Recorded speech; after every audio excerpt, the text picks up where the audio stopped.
Turn the volume up just for a quick second, see if you can hear this. You hear that? It's crunching. It's a little bit hard to hear. Anyway, Gorilla Pastry here, Zach. I'm trying to do a window regulator. This is my own personal vehicle. It's a W211 body style Mercedes E-Class. This is a E320. I showed you just a little trim there. If you want to learn how to take the door panel off, you might want to search someone else. This isn't that video. I'm just going to do a quick little tips and tricks on the window regulator part itself. As you can see here, this is the problem, and you can see the problem even more now that I got it apart there. But the real issue is with rivets and how they come apart and the way this thing's put together. But just on this particular style, you want to take a punch and just hit the center section where the rivet was pulled through and just push it back just a little bit, and then that gives you enough access to get a drill bit to, yep, like that. You can drill it, and I use my left hand here and actually press on the regulator frame here in a second to help aid, especially with that second rivet. Sometimes they can be a booger. If you get too small of a drill bit, they will break easily. So in another scenario, carbide burrs work really, really well to get rivets off, especially because on that top left one there, on this body style, the window is directly behind it. So if you jam the drill bit in there, you're going to bust that window. So yeah, I got it out there. So it's the perfect solution to that problem. And here you can see getting it out was actually not too bad. It's just kind of a spaghetti mess, and it's coming out that one side. The problem is on this car, you got that middle section, which I really don't want to take out and re-rivet, which holds the two. Yeah, you can check that out on TikTok, what I found in the car door. And the part was from AutoZone. It's a Dorman. It actually held up pretty well. It was built well. A lot of people don't like Dorman parts, but I like them. I use a lot of them. And this was a struggle here, putting this thing in. Absolutely terrible decision on my part to go in the opposite way. Yeah. And here's another problem that you can run into. So whenever you go to put this in, it'll slip. Oh, there it goes, slips in right here. That's actually not where it's supposed to go, because I figured that out later trying to put the rivets in, that stuff just doesn't line up. Yep. So what we have to do is you have to actually, you have to move it to the designated spot. So that bigger spot is just to push the hooks through, and then you got to move it over.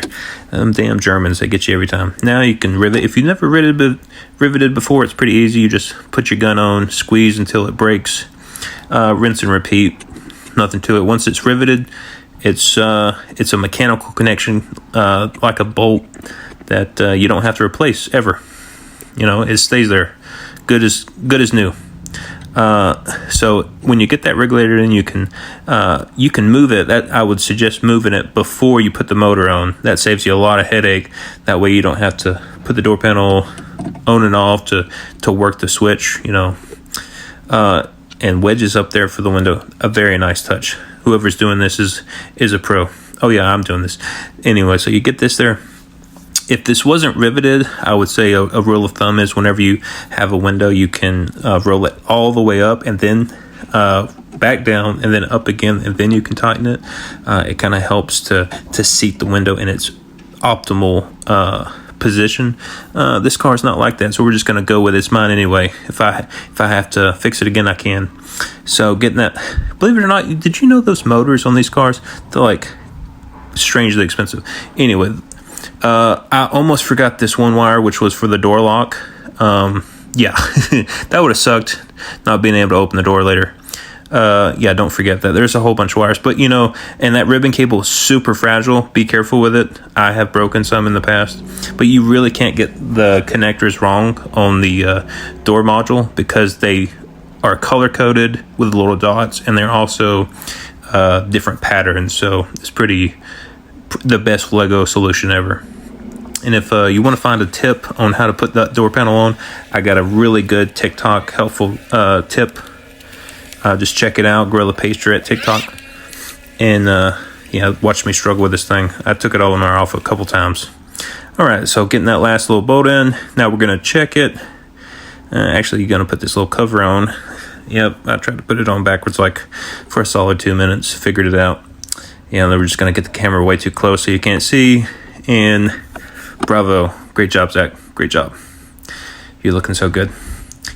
Okay, let's test it out. Oh, it works. Thank God I didn't want to have to take that shit back apart.